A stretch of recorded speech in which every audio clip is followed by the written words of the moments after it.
Hello everyone, আসসালামু আলাইকুম। আজকে আমরা আলোচনা করব রিকারশন ফাংশন নিয়ে।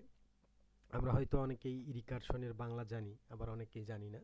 আমি বলছি রিকারশন মানে হচ্ছে পুনরাবৃত্তি, অর্থাৎ কোনো একটা জিনিস বা কোনো একটা ঘটনা বারবার পুনরাবৃত্তি হওয়া কিংবা রিপিট হওয়াটাই হচ্ছে রিকারশন। তো আমরা আজকে আলোচনা করব রিকারশন ফাংশন আসলে কি সি প্রোগ্রামিংয়ে।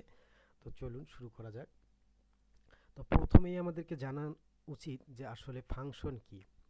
আমরা অলরেডি ফাংশন কি তা জেনেছি, ফাংশন কিভাবে কাজ করে তাও দেখেছি, এবং ফাংশন রিলেটেড সি প্রোগ্রামিং আমরা কোড ব্লকসে অলরেডি টেস্টও করেছি আমাদের ল্যাবে। তো আজকে আমরা তারপরও আমি একবার বলি যে আসলে ফাংশন কি। A function is a group of statement that together perform a task, অর্থাৎ কিছু স্টেটমেন্ট একত্রিত হয়ে একটা গ্রুপ তৈরি করলে সেটাকে আমরা ফাংশন বলে থাকি, এবং এই ফাংশনটা কোনো একটা নির্দিষ্ট কন্ডিশনের উপর বেস করে যখন তাকে কল করা হয় তখন সে একটা নির্দিষ্ট কাজ সম্পাদন করে, সেটাই হচ্ছে ফাংশন। তো এবারে আসি যে রিকারশন ফাংশনটা হলো কি। রিকারশন বলতে আমরা আগেই বলছি পুনরাবৃত্তি বা বারবার ঘটে এমন একটা কাজ বা এমন একটা ঘটনা। তো এখানে বলা হয়েছে process of calling a function itself repeatedly until a particular condition is met, অর্থাৎ কোনো একটা ঘটনা বা কোনো একটা ফাংশন যখন এটা নিজেই নিজেকে কল করবে ততক্ষণ পর্যন্ত কল করতে থাকবে যতক্ষণ না কোনো একটা নির্দিষ্ট কন্ডিশন সে ফেস করবে। অর্থাৎ কোনো একটা নির্দিষ্ট কন্ডিশন না পাওয়া পর্যন্ত এটা নিজেই নিজেকে বারবার কল করতে থাকবে, এমন একটা ফাংশনকেই আমরা বলবো রিকারসিভ ফাংশন, অর্থাৎ যে ফাংশনটা নিজেই নিজেকে কল করতে পারবে। ঠিক আছে। তো এই রিকারসিভ ফাংশনের ক্ষেত্রে আমাদেরকে দুইটা জিনিস মনে রাখতে হবে, একটা হচ্ছে বেস কেস এবং আরেকটা হচ্ছে রিকারসিভ কল। আমরা যে বললাম যে নির্দিষ্ট একটা কন্ডিশন না পাওয়া পর্যন্ত এই ফাংশনটা অটোমেটিক্যালি নিজেই নিজেকে বারবার কল দিতেই থাকবে। তাহলে এই যে নির্দিষ্ট যে কন্ডিশনটা আমরা বলবো সেটাকে আমরা বলবো বেস কেস, অর্থাৎ নির্দিষ্ট কন্ডিশনটাকে আমরা বলবো বেস কেস, এবং বারবার যে নিজেই নিজেকে কল দিচ্ছে এই কল দেওয়াটাকে আমরা বলবো রিকারসিভ কল। ঠিক আছে। তাহলে এবার একটা ছোট্ট একটা সিনট্যাক্স এবং দেখি আসলে কিভাবে কাজ করে রিকারসিভ ফাংশনটা। দেখেন এখানে ছোট্ট একটা সিনট্যাক্স দেখানো হয়েছে, অর্থাৎ আমরা প্রথমেই যে একটা ফাংশন তৈরি করব, এবং ফাংশন তৈরি করার সময় আমরা দেখেছি যে ফাংশন আগে একটা ডেটা টাইপ থাকে। এখানে আমরা একটা ডেটা টাইপ দিয়েছি ইন্টিজার ডেটা টাইপ, অর্থাৎ সে কোনো কিছু একটা রিটার্ন করবে। এখানে ভয়েডও হতে পারতো, ভয়েড দিলে আমরা কি হতো না, কোনো কিছু সে রিটার্ন করতো না। তারপর আমরা দিয়েছি ফাংশনের নেম, রিকারশন নামে একটা ফাংশন দিয়েছি, এবং তারপর এখানে আমাদের হচ্ছে প্যারামিটার। তো প্যারামিটার এখানে যেহেতু আমি একটা এন দেওয়া হয়েছে। তো এরপরে আমরা যেটা আমরা দেখেছিলাম যে একটা বেস কেস থাকবে, যে বেস কেসটা না পাওয়া পর্যন্ত সে কি করবে, নিজেই নিজেকে কল করতে থাকবে। তাহলে আমরা এখানে বেস কেসটা আমরা প্রথমেই ধরে দিয়েছি যে ইফ বেস কেস ইকুয়াল 0, তাহলে সে কি করবে, এই এন ইকুয়াল 0 ইকুয়াল 0 এটা হচ্ছে বেস কেস। যদি বেস কেসটা মানে আমার এখানে যে সংখ্যাটা আমি ইনপুট দেবো সেই সংখ্যাটা যদি 0 হয় তাহলে সে কি করবে, রিটার্ন করবে, এবং রিটার্ন করবে এবং কি করবে, সে সরাসরি অলরেডি প্রোগ্রামটাকে আমার শেষ করে দিবে। অর্থাৎ এই ফাংশন এই কন্ডিশনটা যদি সত্য হয়, বেস কেসটা যদি সত্য হয়, তাহলে কি হবে, সে প্রোগ্রামটাকে ইন করে দেবে, মানে শেষ করে দেবে। যদি এই কন্ডিশনটা সত্য না হয়, ফলস হয়, তাহলে কি হবে, তাহলে এখানে আসবে। ঠিক আছে। এই যে এখানে আসবে, এলসে কাজ করবে। এলসে এসে কি করবে, দেখেন এলসে এসে এই যে রিকারশন, এই রিকারশনকে সে কি করছে, এই রিকারশন বলতে আমরা এই ফাংশনটাকে বুঝাইছি, এই ফাংশনটাকে সে নিজেই কি করেছে দেখেন, আবার কল করেছে। এই যে কল করার প্রসেসটা সেটা এটা নিজেই নিজেকে করছে, এটা হচ্ছে রিকারসিভ কল। ঠিক আছে। তাহলে এই কলটা কতক্ষণ পর্যন্ত করতে থাকবে, এখানে যতক্ষণ পর্যন্ত এই কন্ডিশনটা মিট না করবে, এই কন্ডিশনটা সত্য না হবে, ততক্ষণ পর্যন্ত এই নিজে নিজেকে বারবার কল দিতে থাকবে। এই যে প্রসেসটা এটাই হচ্ছে রিকারসিভ ফাংশন। ঠিক আছে। তাহলে এবার আমরা একটা এক্সাম্পল দেখি, তাহলে হয়তো আরও ক্লিয়ার হব। তাহলে দেখেন আসলে কিভাবে এই রিকারসিভ ফাংশনটা কাজ করে। তাহলে আমরা যদি কোনো একটা সংখ্যার ফ্যাক্টোরিয়াল বের করতে চাই, আমরা যদি কোনো একটা প্রবলেম বা কোনো একটা ক্ষেত্রে আমাদেরকে ফ্যাক্টোরিয়াল বের করতে হয়, তাহলে আমরা এই রিকারসিভ ফাংশনটা কিভাবে কাজ করব। তো আমরা ফ্যাক্টোরিয়াল আসলে আগে থেকেই জানি যে ফ্যাক্টোরিয়াল কিভাবে বের করতে হয়।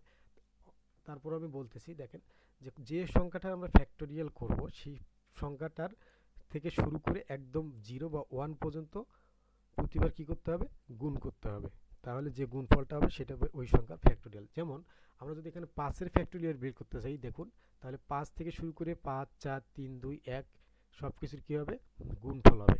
ঠিক আছে, 1 পর্যন্ত সব কিছুর গুণফল হবে।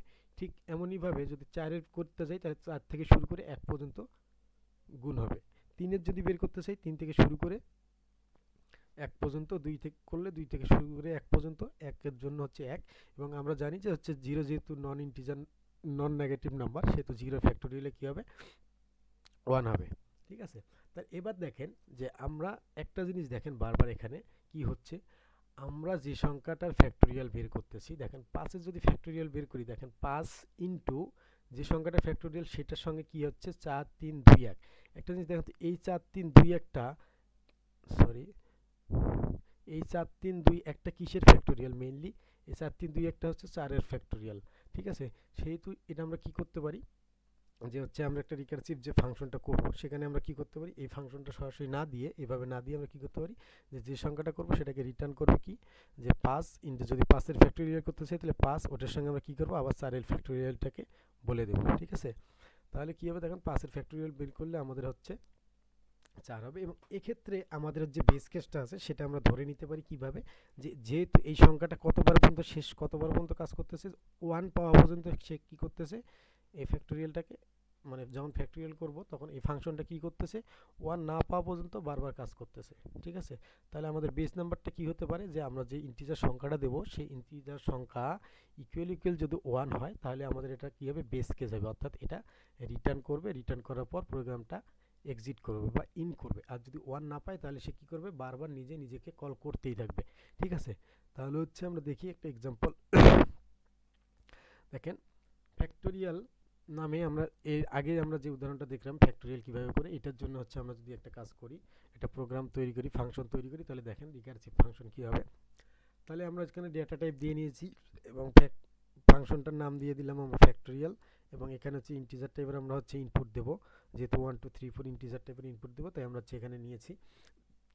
এবার দেখেন যে আমরা বেস কেসটা প্রথমে চিন্তা করব। আমরা আগেই কি দেখলাম, যে হচ্ছে আমাদের ফ্যাক্টোরিয়ালের ক্ষেত্রে বেস কেসটা কি হয়, কাজ ততক্ষণ পর্যন্ত করে যতক্ষণ না পর্যন্ত সে 1 পায়। ঠিক আছে, তাহলে আমাদের বেস কেসটা কি হবে, যে ইনপুটটা আমরা দেবো, অর্থাৎ n এর মান আমরা যত দেব, তাহলে তত যদি ইকুয়াল কত হয়, 1 হয়, তাহলে কি করবে, সে এই ফাংশনটা রিটার্ন করবে 1। কেন 1 রিটার্ন করবে, একটা জিনিস চিন্তা করেন, যদি আমি এখানে এই ফাংশনটাকে কল করি, এখানে যদি আমি প্যারামিটারে 1 দেই, তার মানে আমি কি করতে যাচ্ছি, যে 1 এর ফ্যাক্টোরিয়াল বের করতে যাচ্ছি, তাই তো।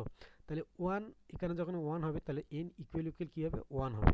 n ইকুয়াল 1 হলে আমাদের কি হবে, প্রোগ্রামটা শেষ হয়ে যাবে, কিন্তু রিটার্ন করবে 1। কেন, আমরা জানি 1 এর ফ্যাক্টোরিয়াল কি হবে, 1। ঠিক আছে, তাহলে সে আমাদেরকে কি দিবে, 1 এর ফ্যাক্টোরিয়াল যদি আমরা বের করতে যাই, এখানে 1 এসে দেখবে যে n ইকুয়াল 1, ইয়েস, তাহলে ইয়েস হলে এটা রিটার্ন করবে কত, 1, এবং সাথে সাথে প্রোগ্রামটা এক্সিট হয়ে যাবে। ঠিক আছে, এখন আমরা যদি এটাতে 4 এর ফ্যাক্টোরিয়াল করতে চাই, যে এখানে আমি 4 ইউজ করব, 4 এর ফ্যাক্টোরিয়াল করব। ঠিক আছে, তাহলে সে কি করবে, প্রথমে আসবে হচ্ছে এখানে, আসার পর দেখবে n ইকুয়াল কি 1 না, তাহলে সে তাতে যাবে না, তাহলে কেটে যাবে, এখানে আসবে, এখানে আসার পর হচ্ছে কি করবে, আবার এই যে রিটার্ন করবে কি n ইনটু, অর্থাৎ হচ্ছে আমি কত করতে চাচ্ছি 4, করার পর এই যে ফ্যাক্টোরিয়াল ফাংশনটা, এবার দেখেন এই যে ফ্যাক্টোরিয়াল ফাংশনটা, এই ফ্যাক্টোরিয়াল ফাংশনটা যেটা নিজেকে কি করলো, কল করলো কতবার পর্যন্ত, n-1 পর্যন্ত, অর্থাৎ এখানে যদি আমি 4 দেই, 4 মাইনাস কত হবে, 4 মাইনাস 1 ইকুয়াল 3 পর্যন্ত, তাহলে 3 ফ্যাক্টোরিয়াল পর্যন্ত এটাকে কি করবে, গুণ করবে। তাহলে হচ্ছে এখানে আমার কত হবে, 3 ফ্যাক্টোরিয়াল, তাহলে হচ্ছে আমার কত হবে, 4 ইন্টু 3 ফ্যাক্টোরিয়াল। তাহলে আমরা দেখি কত হয়, 4 ইন্টু 3 ফ্যাক্টোরিয়াল, তাহলে হচ্ছে আমার 3 ফ্যাক্টোরিয়াল 3 দুগুণ 6, 3 দুগুণ 6, 6 একে 6, এবং হচ্ছে কি হচ্ছে এখানে 4 ইন্টু 6, তার মানে হচ্ছে 24, আমাদের হয় কত, 24। দেখি আমরা 4 এর ফ্যাক্টোরিয়াল কি হবে, 4 এর ফ্যাক্টোরিয়াল আমাদের কত, 24। ঠিক আছে, এই যে কন্ডিশনটা দেখেন, 4 এর ফ্যাক্টোরিয়াল তাহলে 24, তাহলে আমরা কি পেলাম এখানে, 4 এর ফ্যাক্টোরিয়াল 24। এভাবে আমরা যেটাই করি না কেন, এই ফাংশনটা বারবার কি করতে থাকবে, বারবার নিজেকে এই ফ্যাক্টোরিয়ালের মাধ্যমে দেখেন নিজেকে কল করতেছে, যতক্ষণ না বেস কেসটা n ইকুয়াল 1 হচ্ছে, n ইকুয়াল 1 হচ্ছে। ঠিক আছে, এটাই ছিল হচ্ছে আমাদের রিকারসিভ ফাংশন। এবার যদি আমরা এই ফুল কোডটা দেখি কিভাবে আমরা করব, তাহলে হচ্ছে আমরা মেইন প্রোগ্রামিংয়ে আমাদের মেইন ফাংশনের ভিতরে আমরা লিখে নেব, যে মেইন ফাংশনের ভিতরে আমরা বলে দেব যে আমরা যে কোনো একটা ভেরিয়েবলের ভিতরে আমরা ফ্যাক্টোরিয়ালের মানটা রাখতে চাচ্ছি। আমি এখানে ভেরিয়েবলটার নাম হচ্ছে রেজাল্ট দিয়েছি, আপনারা যে কোনো নাম তো দিতেই পারেন, এটা জানেন। তো এখানে ফ্যাক্টোরিয়াল ফাংশনটাকে কল করছে, ফ্যাক্টোরিয়াল ফাংশনে আমি প্যারামিটার দিচ্ছি 4, যেহেতু আমি 4 এর ফ্যাক্টোরিয়াল বের করতে যাচ্ছি, এবং প্রিন্টএফ ফাংশনের মাধ্যমে আমি কি করব, যে হচ্ছে এই ফ্যাক্টোরিয়ালের মানটা আমি প্রিন্ট করব, যেহেতু এটা ইন্টিজার টাইপের সেখানে %d দিয়েছি এবং রেজাল্ট ভেরিয়েবলের মধ্যে আছে, এখানে রেজাল্ট দিয়েছি। ঠিক আছে, তো এবার হচ্ছে আমার ফাংশনটা আমি আগেই দেখলাম, ফ্যাক্টোরিয়াল ফাংশনটা কীভাবে তৈরি করছি এটা আমরা আগেই দেখছি। ফিক্স সেই ফাংশনটা এখানেই ইন্টিজার ডেটা টাইপ দিয়েছি, তারপর ফ্যাক্টোরিয়াল ফাংশনের নাম দিয়েছি এবং হচ্ছে এখানে আমার কি হচ্ছে প্যারামিটার হয়েছে, প্যারামিটার ইন্টিজার এন দিয়েছি। তারপর হচ্ছে আমার বেস কেসটাকে এখানে আমি ডিক্লেয়ার করে দিয়েছি যে হচ্ছে আমার মানটা কত হবে, বেস কেসটা 1 করবে, এটা হচ্ছে কি করবে, রিটার্ন 1 করবে, আর না হলে সে কি রিটার্ন করবে, n ইন্টু আমার হচ্ছে ফ্যাক্টোরিয়াল n এর এক কম থেকে এই যে নাম্বারটা আমি দেবো তার -1 পর্যন্ত কি করবে, বারবার এটাকে কল করতেই থাকবে। ঠিক আছে, এটাই ছিল আমার হচ্ছে আজকের আলোচনা। তো এবার আমরা একটু এবার আমরা এটা একটু কোড বলেছি, দেখি আসলে প্রোগ্রামটা কাজ করে কিনা।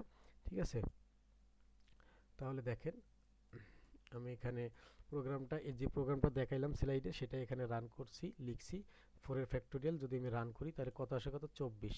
ঠিক আছে, তাহলে দেখেন আমি রান করলে এখানে আমার কত আসলো, 24। ঠিক আছে, তো যদি আমি এখানে 4 এর জায়গায় 5 দেই তাহলে কত আসার কথা, 120 আসার কথা। ঠিক আছে, তো আমি দেখি যদি রান করি,